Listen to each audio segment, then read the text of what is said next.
Hi guys, this is Lucas Miller, and today I would like to talk about the Narnia Netflix series that will be released this year or next year, and what it should and should not do. I say this because, like lots of fans of The Chronicles of Narnia by C.S. Lewis, I have read these books when I was a child, a teenager, and even as an adult. I still come back to them every 3 or 4 years. So I know the characters, the plots, the settings, and a lot of the dialogue like the back of my palms. I love these books way down to the bottom of my heart. So here are 3 things Netflix must and must not do if they truly want to create a masterpiece. Number 1, and this is the biggie right here. This is the elephant in the room. No modern progressivist sensibilities or corporate diversity casting. What I mean by corporate diversity casting is casting characters as certain races that are not in the book, like Black, Hispanic, Asian, and so forth, for the sake of diversity. Leave the characters as they are for a flair of authenticity. There is nothing racist about this. And if you're concerned about diversity, the people of the north in Narnia, such as the Narnians, the Archenlanders, the Telmarines, and the Galmans, are Anglo-Saxon, whereas the men of the south, the Calormans, are Middle Eastern. There's your diversity. Also, when I say progressivist sensibilities, I mean things like critical race theory, queer theory, patriarchy theory, intersectionality, and white privilege. All of these concepts and terms that stem from a new ideology that has gained a celebrity in our institutions these days. Some call it woke, some call it cultural Marxism, others call it social justice. If you've followed the news over the last 3 or 4 years, you'll know what I'm talking about. If you want to believe in those things, that's fine. That is your right. I'm not saying that you should believe in them, but you have the right to believe in them. There's a difference between saying you shouldn't have that opinion or you shouldn't have the right to have an opinion. But Narnia is just not a good platform for those subjects or that ideology. This is fantasy fiction. There are certain subjects that are better suited for certain genres. If you're doing a homemade story that takes place in the 21st century of America, then that would be much more suited for these subjects. Also keep in mind, when corporations pull these stunts like Gay Herbert Pocket and Third Wave Feminist Estella and Great Expectations by Charles Dickens, who hollers, "Peg the patriarchy! Break the proverbial glass ceiling!" It's not because they have respect for the original source material. It's not because they care about making a great work of art, but because they want to fan the flames with an already growing cultural divide in America today. What you get are fights on social media where one side says, no, that's not right, that's not authentic, and then the other side hollers down their throats, "You evil, racist, homophobic, you misogynist, son of a bitch, you QAnoner, MAGA boy, Trumper, Russian bot," every name in the book. You get one side say, no, that's not right, that's not authentic, then the other gaslighting them. But these fights on social media over these progressivist sensibilities or corporate diversity casting stunts in the movies is exactly what the corporations want. When they pull these stunts in movies that are based on classic literature, it's not because they want a great work of art, it's because they care more about fanning the flames of an already growing cultural problem at the expense of great storytelling, because they want to see people squabbling online. And that's unfortunate, because if there was more telling a story for fun and less social or cultural or political virtue signaling in the film industry this day and age, there would be a whole lot more authenticity and creativity in our movies today. Bottom line, if you want to believe in woke or social justice, that is your prerogative, but Narnia is just not a genre for that. If Netflix can avoid this, then everything else will fall perfectly in place, most likely.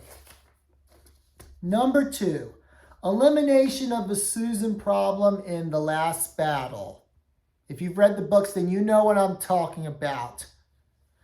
I really think that would be a sour way to end the miniseries because it feels like a loose end that needs to be tied up. I understand why C.S. Lewis did this. He wanted to add a layer of complexity to show that Aslan didn't rapture Susan up because she was concerned with worldly things and he wasn't finished with her yet. And she had a journey of her own in her own world.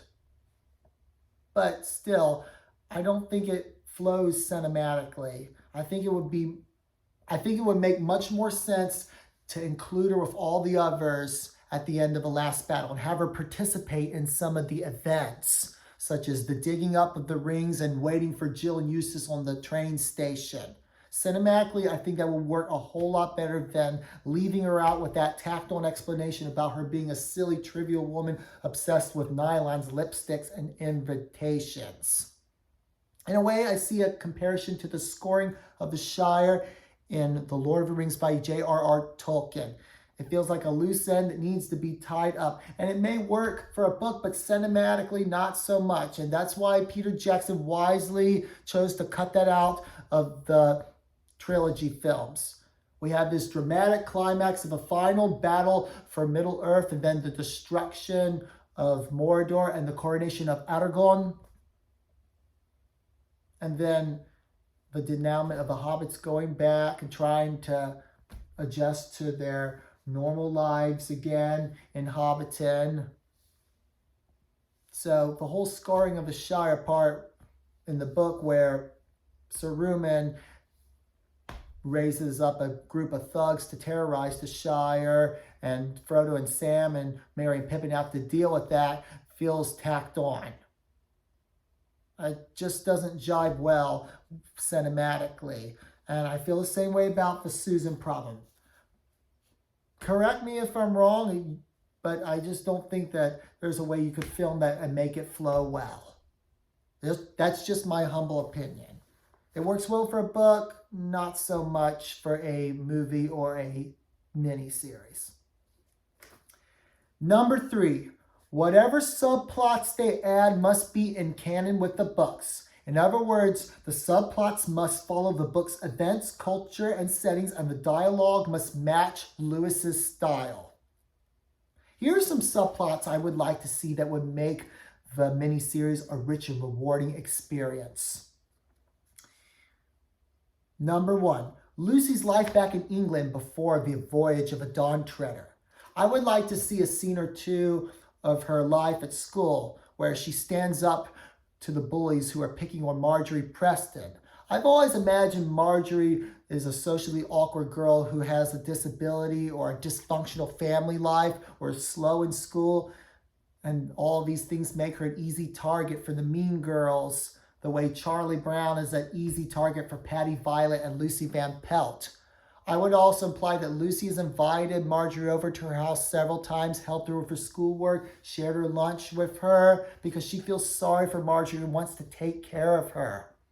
This would help you understand why Lucy felt so devastated when Marjorie threw her under the bus with her words to Anne Featherstone in the episode about the Magician's Book. That would help you understand why Lucy said, "How could she say such a thing? I did all sorts of things for her last year, and I stood up for her when a lot of other girls wouldn't, and she knows it too." I think a couple of scenes of Susan and her mother would be good to add. Maybe a scene where Mrs. Penvesey is having some girl fun with Susan about nylons, lipstick invitations, giving her hand-me-down dresses and showing her how to dance and what to say and what not to say to a boy and so forth. And how Lucy sees that and becomes jealous, angry, and resentful because she thinks that her mother loves Susan more than her. And then Peter and Edmund have to help Lucy put things in perspective, to help her understand that their mother loves all four of them the same, and Lucy just needs to forget about how she feels and hold fast to what she knows to be true. Also, maybe a scene where Lucy is upset and resentful at Susan being able to go on the trip to America instead of her. All of this would be a great prelude for the Magician's Book episode in the Voyage of Adontre, because it would help you understand why Lucy was sorely tempted to say the spell to make her the fairest of them all. Number 2, another subplot I would like to see would be the final showdown between Queen Jadis and her sister in The Magician's Nephew, which ended in the utterance of the deplorable word and the destruction of the world. This would be a great way to begin The Magician's Nephew, because right after that scene, you would see scenes in sleepy England with Polly and Diggory, and wonder how that ties into the dramatic scene in the opening. And then, of course, as the plot goes on, you'll see how that scene ties into the rest of the story. That will add some mystery to the narrative and also capture the interest of the audience right away. I would also portray the final showdown differently from how Jadis says it happened, because after all, Jadis is an unreliable narrator who justifies her actions. Is it possible that her sister was a good queen? Perhaps her sister built alliances with the last free peoples of Charn to take a stand against Jadis's globalist agenda. Number 3, Emeth in the last battle. I think Emeth would be a great supporting character to expound on in the last battle, because it's a puzzlement as to how he made it to Aslan's country at the end despite being indoctrinated into the cult of Tash.